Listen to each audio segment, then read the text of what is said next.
Hi Kochemos, it's Caidyn K, and welcome back to my YouTube channel.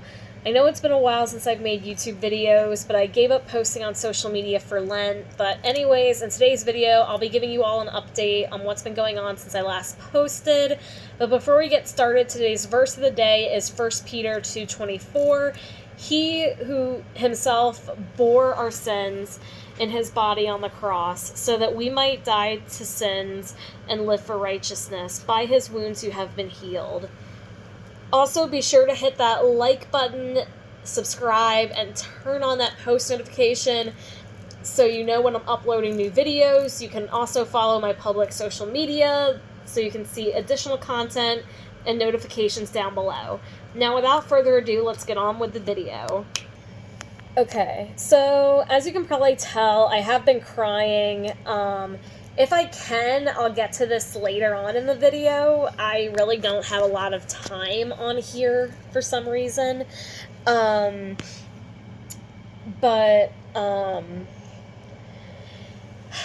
Regarding my faith, I'll just keep it short and sweet. I'm just, trying to, put God first and all of that and everything that I do. I'm also doing discipleship training in Crew, which is the Christian organization I'm in on campus. And then I'm supposed to start my first membership class at Christ Church tomorrow.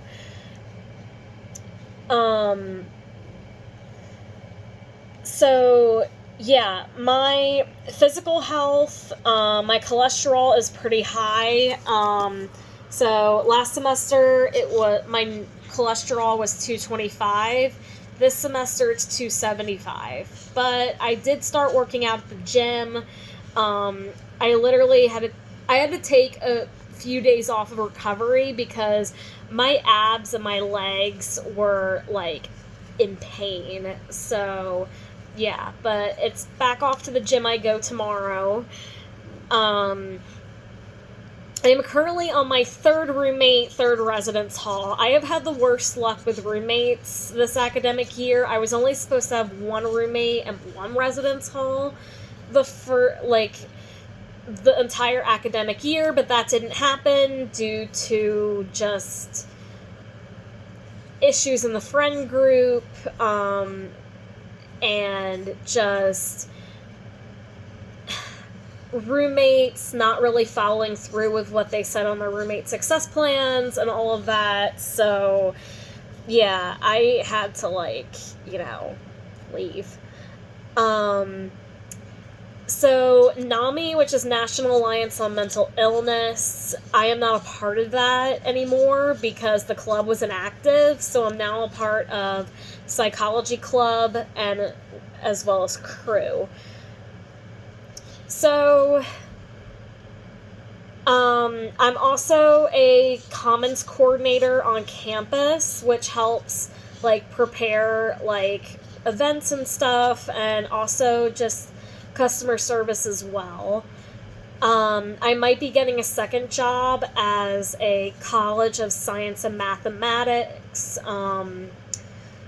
ambassador. I have an interview for that next week. And then I have C's in all my classes. So now I'll tell you, why I'm so upset. So there was a guy in Crew that I had a crush on. Story of my life, I know. He rejected me. At first I was over him, but then I started catching feelings for him again.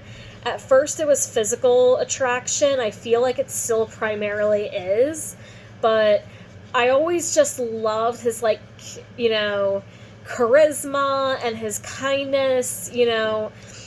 Not a lot of the guys at Crew, I don't feel like they're very social, I guess. I mean, they are, but they're not at the same time. I had met him at a retreat that we went on in the fall semester, and I didn't even remember who he was because it at least takes me 2 or 3 times to remember someone's name or face.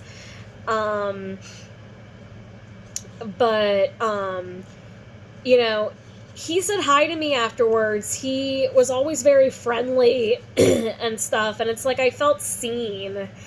And, you know, the reason why I'm dressed up, I was at a dance, and he had a date, which I was pretty pissed off about.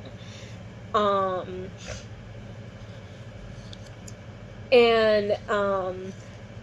Palm Sunday, I had went on a dating app. I know, right? What a great time to go on a dating app. Anyways, I started talking to this guy, and we spent, like, a lot of time talking on the phone, like, a lot. We didn't even go on a first date yet, and already the second, third day we're talking, he's tempted to say he loves me. And he was also very emotionally intense. He's like, oh, I want to do soul searching on the first date and just, you know, feel each other's heartbeat. Like, for those of you who don't know, that is love bombing, and love bombing is emotional and psychological abuse. So, yeah, I'm still trying to get over that. Like, it's not like every guy I've dated has been like this. I mean, my ex was very similar to him, but I don't know. I don't know. Why do I have to have the worst luck with men? Like, I don't put up with certain ways that they treat me. But it's like, still, like, can I just meet, like, the love of my life already? I mean, seriously. Also, he was also an influencer. I guess you could say he was, like, a life coach, where he did, like, weightlifting and just, like, advice. Now, it looks like he definitely was making, like, red pill content. I mean, he was saying stuff like, you know, don't put a wedding dress on a whore, once a thought, always a thought, also that abortion's murder, but then we have a very contradictory post saying that if you're raped, make sure you have a plan B. Like, just, yeah, red flags all over. Thankfully, I canceled the date, and yeah, but it's like, I don't know, like, you should not be emotional too fast. Like, it just takes away, like, the natural flow of things. And, you know,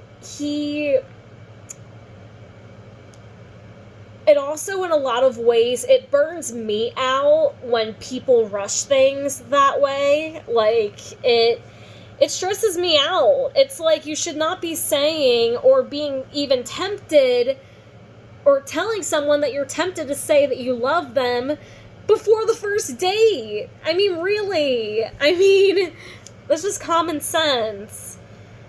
But yeah, this dance, like, I gotta tell you, the only dance I did not cry at was my senior prom.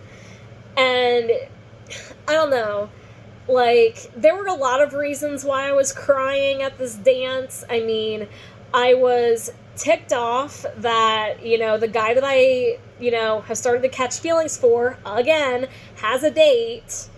I'm sad that I don't have a date. You know, my late niece, her birthday would have been yesterday. I'm, you know, struggling with, like, insecurity and jealousy, you know, like, just feeling like I'm not pretty,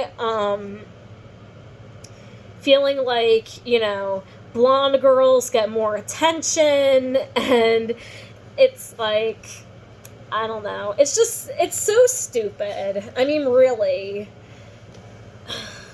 I don't know, it's like, I don't want to be, like, this angry, negative person all the time. Like, I don't thrive that way. Like, I don't wake up, you know, intending to be, like, oh yeah, the world is so horrible. The people in it are so horrible. Like, I would love to not think that way. And, you know, the truth of the matter is that these types of feelings that have popped up like this are actually fairly recent. And it's like, I would just like to, you know, like, just not have these feelings. Like, I just want to, like, move on with my life and, you know, just have a bunch of awe and wonderment in the world and not be so negative and judgy all the time. I don't know. I feel like there's just a lot going on, and yeah, obviously PMSing does not help either. So, yeah. I don't know why. I always feel like I'm either PMSing or on my period when something good happens. I'm supposed to be on day 2 of my period on my birthday. And that's like the day where I'm just so sluggish, I just want to sleep all day. Like, ugh! Like, why? Like, why couldn't I ovulate on my birthday? Sorry, that was weird. But, yeah, I don't know. I'm also just trying to, like, embrace certain parts of myself as well. You know, I feel like there has just been... I feel like I have a lot of behaviors, or, well, not behaviors, thought patterns that I need to unlearn. And I just feel like I've basically been taught these thought patterns since I was like 4 or 5. And with thinking that way about yourself, or being conditioned to feel that way for like 15, 14 years, like 15, 16 years, that's gonna take years to do. And, you know, as Jill on Dance Moms would say, this is gonna cost me a lot of money in therapy. Which, by the way, I've been in a therapist's office since the age of 11. I mean, I've been doing telehealth now, but that's not the point. The point is that, you know, it's like people wanted to take away, you know, my individuality since I was in preschool. And you know what? I'm, like, done with it. And if you want to know what I'm talking about, I'm neurodivergent, and, you know, I've been taught to basically heavily mask it, and it's now catching up with me. It has led to burnout. It has led me to take 4-hour naps during the day, or it involves me needing 12 hours of sleep instead of the standard 7 to 9 hours. It has, and sometimes this burnout lasts for days. Like, as in, like, there were times where I could barely get off the couch because I was so burned out from masking. And it's like, look, I'm not trying to draw attention to myself, but it's like, when I need to have a fidget toy out, I need people to just accept that. And, I mean, obviously, people have been a lot more open to it. I've seen quite a few people with fidget toys out during class, but I don't know. I guess I was always afraid of being gossiped about, laughed at, mocked, and it's like, why should I care about what other people think? Like, it seems like, you know, the way they think about me, that's a them problem. That's not a me problem. So, I don't know. But, yeah, I'm definitely trying to, like, learn how to just use the tools that I need to use without feeling shame or embarrassment. But yeah, so that was it with today's video. I hope you all enjoyed it. I love you all, and I will see you all soon. Bye!